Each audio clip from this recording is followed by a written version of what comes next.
Where's the limit to free speech? Today on The World.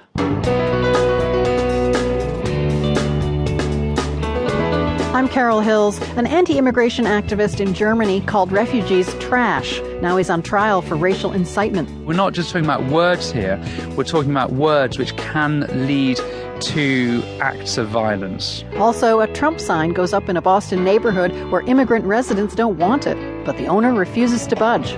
No, I won't be pressured to take that sign down. Plus, is sexism part of the push to impeach Brazil's president? This reporter cites a magazine story describing Dilma Rousseff as a hysterical woman. And it said, with the imminence of her ouster, she's breaking furniture inside her house, she's screaming and cursing, and she's losing the emotional conditions to rule the country. That's all ahead on The World.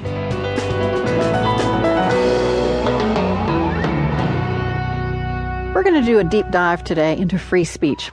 How far is too far when it comes to spewing insults, or as some might call it, truth-telling? We've certainly heard the insults fly in this year's presidential campaign, most notably from Donald Trump. His supporters say, hey, he's just telling it like it is. But in Germany, that kind of talk can get you into a lot of trouble. Legal trouble. It happened yesterday when the head of the anti-immigrant, anti-Muslim Pegida movement went on trial.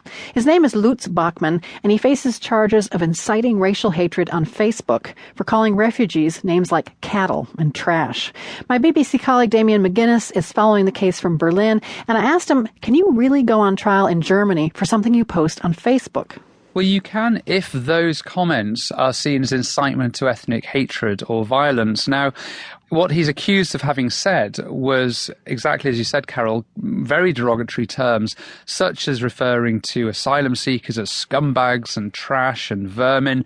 Now, the reason why this is seen as so offensive and so problematic here in Germany, that over the past year, we've had 1.1 million asylum seekers arriving in Germany. And during that period, in 2015, there were almost 1,000 offences, illegal offences, carried out against refugees and migrants. And that included almost 100 cases of arson on refugee homes. Now, the allegation here is that because of these offensive comments made by Mr. Bachmann, allegedly online, this has encouraged his supporters to carry out violent acts. So we're not just talking about words here, we're talking about words which can lead to acts of violence. Are the prosecutors able to show that there was a cause and effect, that these comments led to anti-immigrant actions? No, but that's not even necessary for a conviction here in Germany, because part of the constitution is that that you have to respect every individual as an individual. So any sort of hate speech is seen as anti-constitutional here. It's obviously very different to the free speech laws in America. But that's what's interesting about this trial, is it's being seen as a fight between, on the one hand, what Mr. Bachmann would describe as free speech, and what state prosecutors say is hate speech, because state prosecutors and lawyers here in Germany say it's anti-constitutional to use ethnic derogatory terms to refer to one group of society. And this, of course, is the Hitler hangover, laws after the war to ensure that Germany treats everyone equally. Well, it's even more than that, Carol, actually. It's the foundation of the modern German state, because of the Holocaust, you're quite right, and because of the Nazi era, one of the founding principles of modern Germany after 1945 and the Second World War is that each individual is worthy of respect.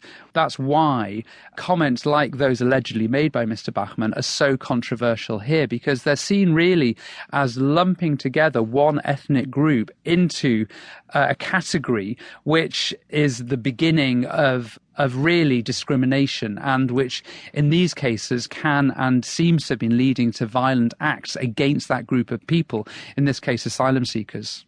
I understand Bachmann himself made a visual comment about free speech when he appeared in court yesterday. Yes, he did. When he arrived in court, he was wearing these rather strange sunglasses, which were in the shape of a black bar. Now, they were an attempt really to express his opinion that he says, and his supporters say, that they are victims of oppression of free speech. Mr. Bachmann says that the law is set up against him. Now, it's also the case because, as you mentioned before, Carol, that because of Germany's painful 20th century history of Nazi oppression, there are certain things that are against the law, such as anti-Semitic comments. So